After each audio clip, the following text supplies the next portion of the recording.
All right. Today I am getting into the top 3 reasons why you are most likely resenting your business right now.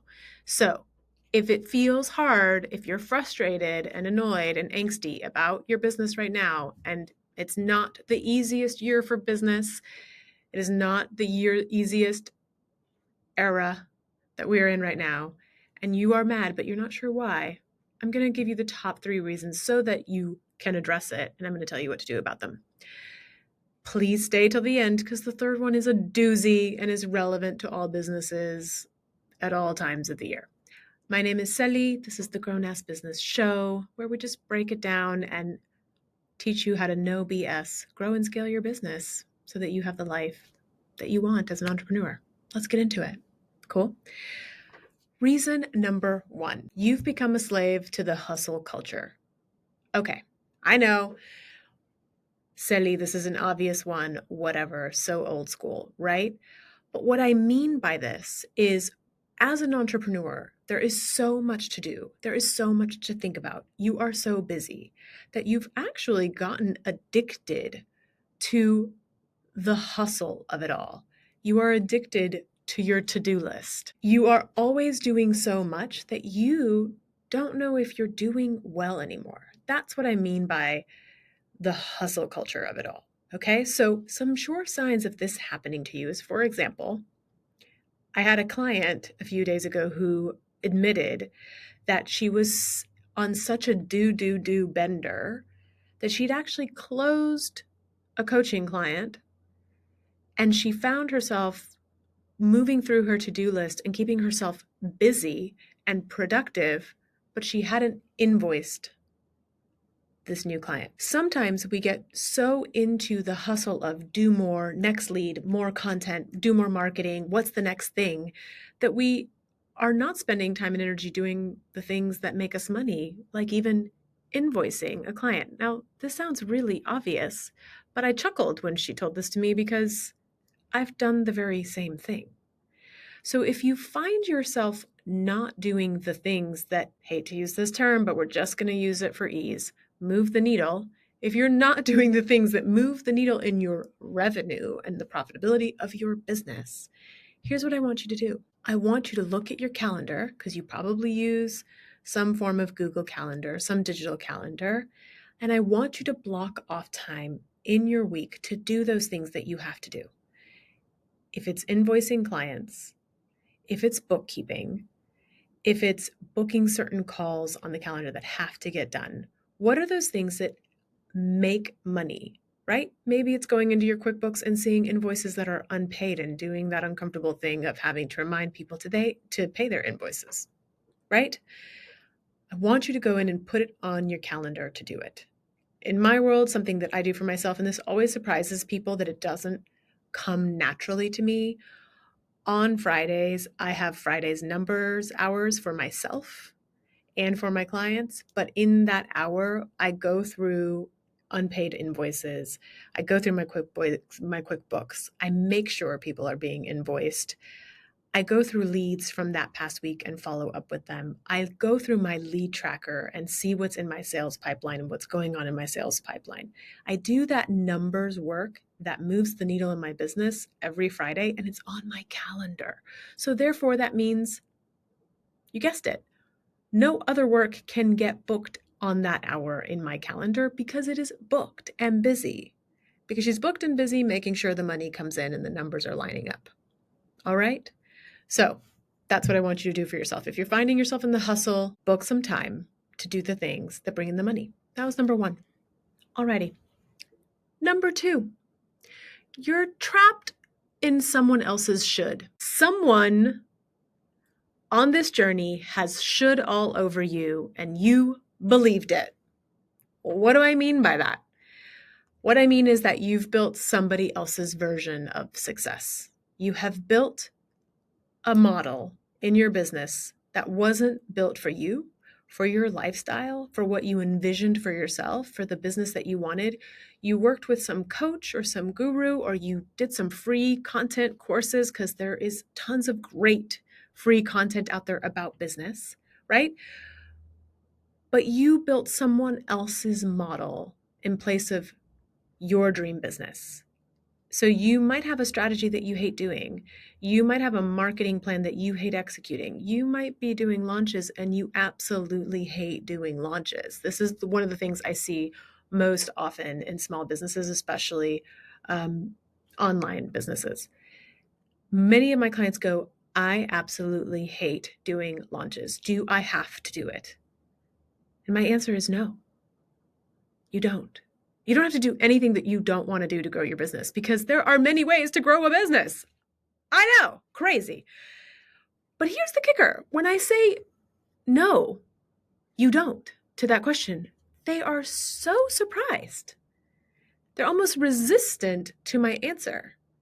What could possibly be the other way? How can I grow my business? That can't be true, right? The truth is, you've built a business based on shoulds. I should do that. Well, she did that and she was successful. Well, he said this and he's a longtime business coach. You've built a business based on a tower of shoulds rather than a business based on, what is my vision? What do I really want? What do I love delivering and serving? What is the product that I love making and delivering? And I can see myself doing it for a good 20 years, 25 years, depending on your age, right? That's what you want to build a business on so that you don't resent it. Okay? If you write a business vision for yourself, just 3 years out, here's the solution to this, right? 3 years out, write a business vision for yourself. Get clear on the kind of business that you want. You might be surprised. If you imagine your ideal dream day 3 years from now, what the business looks like that you're running in 3 years, you might be surprised that launches are not a part of your marketing and growth strategy. Or what's happened to some of my clients when they do this, they're selling a course right now that isn't selling well and they don't love it. But when they write their business vision, they realize the course isn't even a part of their dream offering. They just built a course because someone told them to, because that was the trend going on at the time in business. Still the trend, but we're trying to squash that one. All right? I promise you, one of the reasons you are resenting your business is because you've built someone else's business. You've built a model that worked for someone else, and you hoped that if you just copy pasted, it would work for you. It might work for you. I would say 15 to 20% of the time, it will work for you. But even if it does, you're not going to enjoy it because it wasn't built for you. So the way to love your business is to build your business around your vision. Do business the way that you imagined business could look like, because it can look so many different ways. Okay. And now, reason number 3 why you might be resenting your business. We have all done this. No shame, no guilt, no judgment. I've done this. Okay? This is a doozy and it's layered.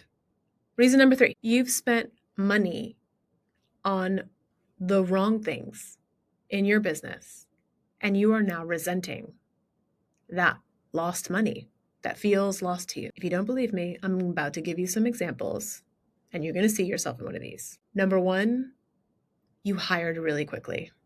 You got so overwhelmed with that hustle culture that we talked about before that you hired a VA, an EA, an OBM, a COO, a dream personal assistant.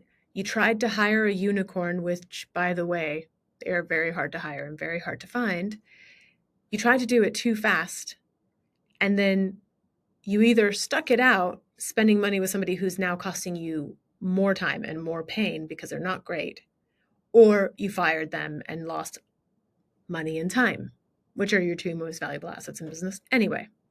So reason number 1 that you've spent money on your business that you're not happy about is you hired too fast. I'm not even going to get into it. But if you are going to hire for support, take your time, okay?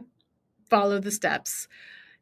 Ask me for my step-by-step training on how to hire an amazing VA. Number 2, you spent money on a program, course, coach, mastermind that didn't deliver.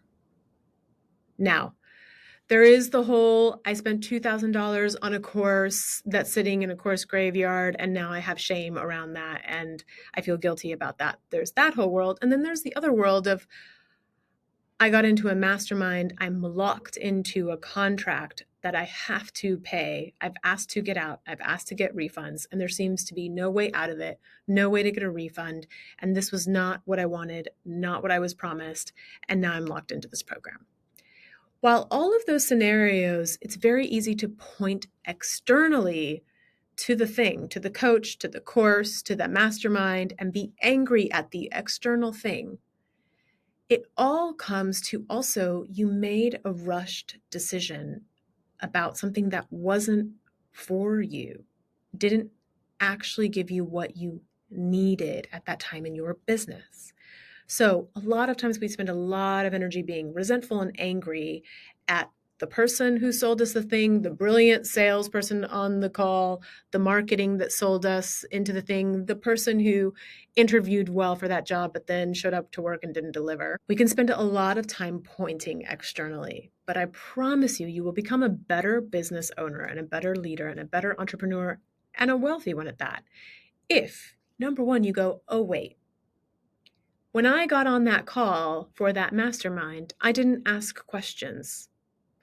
I wasn't skeptical. I didn't ask for a breakdown of the deliverables and what I would get. I didn't ask, can I get out of this contract if I don't love it?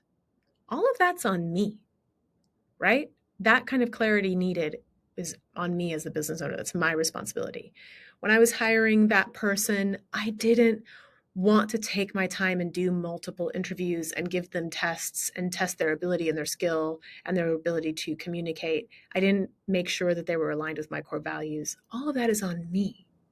That is on me, my responsibility as the business owner, as the leader, as the CEO, as the entrepreneur. So I know you can be mad at that mastermind, you can be mad at that contract, you can resent it all you want, but I promise you, you'll be a better business owner if you go, wait a minute, I'm going to have to pay that bill or not get the refund, and I'm going to let the resentment go and not even hold on to that feeling. I'll let myself feel the anger, feel the feeling, and let it go because it's also on me. I was a part of making that happen. Cool? Okay. If none of these resonated with you, please let me know. If there's other reasons you feel like you're resenting your business, I'd love to hear about it. Okay, so those were my top 3 reasons that you are most likely resenting your business. Notice we didn't talk about revenue here because I talk about revenue and how to grow revenue all the time, and that is a whole other conversation. But top reasons that you are hating your business, you're a slave to the hustle culture. You are trapped in somebody else's vision for what success looks like for you. Or 3, you spent money on the wrong people, wrong programs, wrong coaches, and you are mad at that money, honey. Those are my top 3 reasons that I'm seeing most often, even in myself and my clients. If you have one that I didn't cover, let me know. I'd love to hear it because maybe I missed something really good and I'd love to get in a conversation with you about it. My takeaway for you is stay wild, stay free, stay being an entrepreneur, and also own your shit. Because there is nothing like this journey of entrepreneurship that will get you to see yourself over and over and over again and how you are either being the leader or by not taking action, not being the leader in your business. Let me know how this lands for you.